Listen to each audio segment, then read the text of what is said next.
la demande de nos besoins est déjà garantie d'exaucement dans la prière. Il y a une catégorie de choses que l'on demande pour lesquelles on n'a pas besoin de s'inquiéter. On n'a pas besoin même de se demander est-ce qu'il y aura quelque chose ou pas.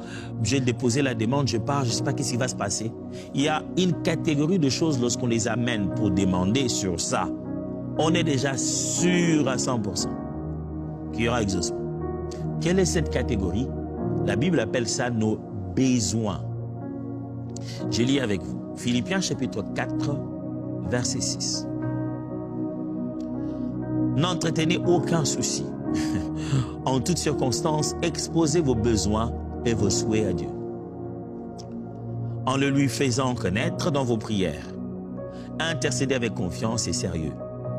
Exposez vos requêtes avec précision, sans oublier d'exprimer aussi votre reconnaissance. Paul demande aux Philippiens, il leur apprend comment ils doivent approcher Dieu dans la prière.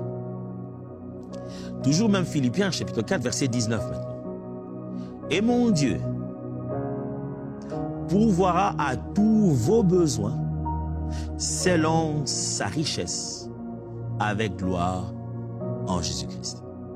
Je vous lis Matthieu, chapitre 6, versets 7 à 8. Matthieu, chapitre 6, versets 7 à 8.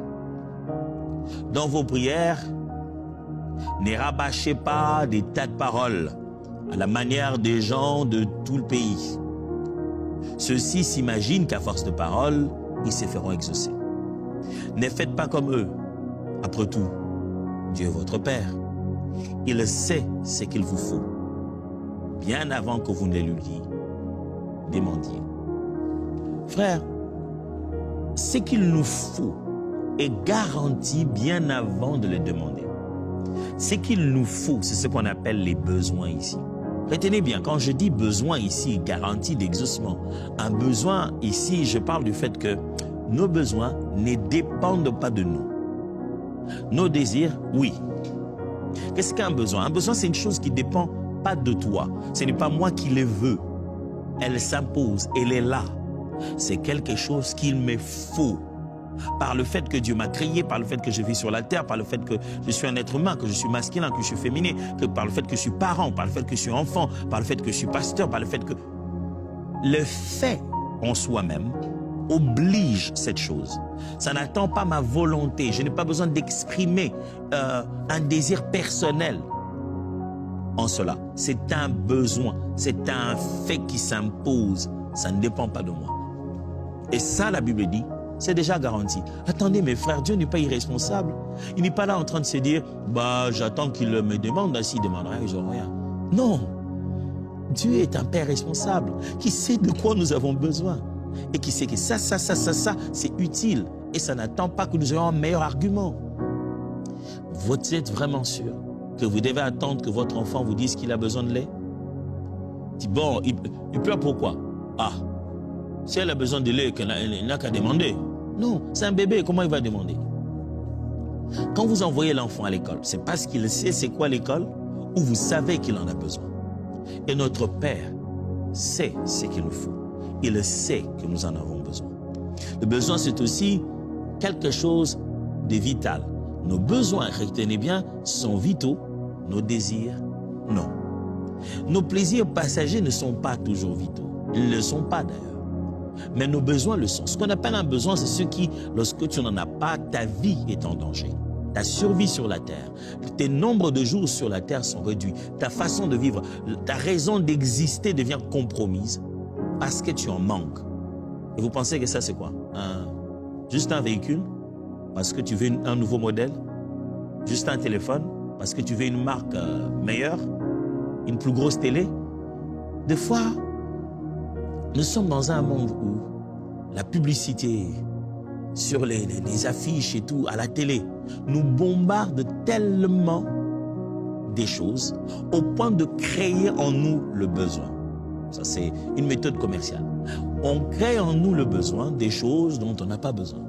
Et on commence à croire que c'est devenu nos besoins. Et figurez-vous quoi? On les transforme en sujet de prière. Permettez-moi de vous défier. Est-il possible que la plupart de nos sujets de prière ne nous viennent pas de la présence de Dieu, mais de notre convoitise des yeux? Parce qu'on a vu, on a regardé, on a vu que lui, il en a, elle en a. On a vu ça à la télé. Et on commence à croire que Dieu m'aimerait mieux. Je ressentirais mieux l'amour de Dieu si j'avais cette marque-là. Et on prend cette chose qu'on amène pendant notre temps d'intercession. Oh Dieu d'amour, je te prie, fais-moi grâce, je suis ton serviteur. Je ne peux pas continuer seulement à être comme ça. Dieu, amène-moi à ces niveaux-là. Parce que commercialement, on t'a fait ressentir qu'une telle tenue, un tel endroit, une telle chose, un tel voyage te mettrait dans une classe supérieure. Et te disant que je suis enfant de Dieu, aimé de Dieu, serviteur de Dieu, le Seigneur me place à un niveau supérieur. Supérieur veut dire ça. Est-il possible que c'est le monde qui détermine pour nous désormais des besoins et que nous allons vers le Seigneur par des besoins que le monde a déterminés et nous allons demander à Dieu de nous donner ça? Quel genre de Dieu il est? C'est-à-dire, on va le voir. Seigneur, maintenant, on dit qu'il faut... il me faut quand même, tu vois, Seigneur, il me faut une carte. Vraiment, Seigneur Dieu d'amour, donne-moi ça, j'en ai besoin. Tu n'en as pas besoin. Tu n'as pas besoin de la dernière marque de téléphone. Tu as besoin de communiquer. Justement, tu en as déjà. Deux fois, des simples désirs passagers se sont transformés en besoins. Mais quand je parle de besoins, je suis en train de dire ici que nos besoins sont de la responsabilité de notre Père. Ce qu'on appelle des besoins sont déjà des choses pour lesquelles la responsabilité n'est pas à nous. Elle est à Dieu. Dieu étant notre Père est déjà responsable de ça. C'est ce qui garantit l'exaucement de ça. C'est une catégorie des demandes garanties d'avance parce que ces demandes sont de la responsabilité de celui à qui tu vas demander.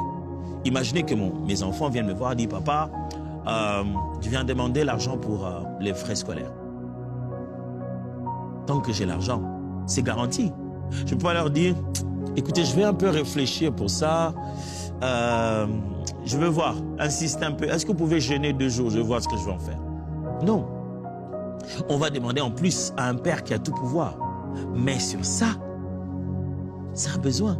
C'est lui qui nous a mis dans ça. C'est moi qui les ai envoyés à l'école, ils n'en avaient pas besoin. C'est moi qui les ai mis, c'est moi qui ai su que c'est un besoin qu'eux ils ont. Et moi, en tant que père responsable, je les ai mis sur cette voie-là. Quand ils reviennent vers moi pour dire besoin de frais scolaires, c'est logique. Nos besoins sont des choses qui sont déjà la responsabilité paternelle de Dieu. N'est-ce pas une bonne nouvelle que j'annonce à quelqu'un là? Tu n'as pas besoin de pleurer et de ramper à même le sol pour des choses qui sont déjà garanties par notre Père.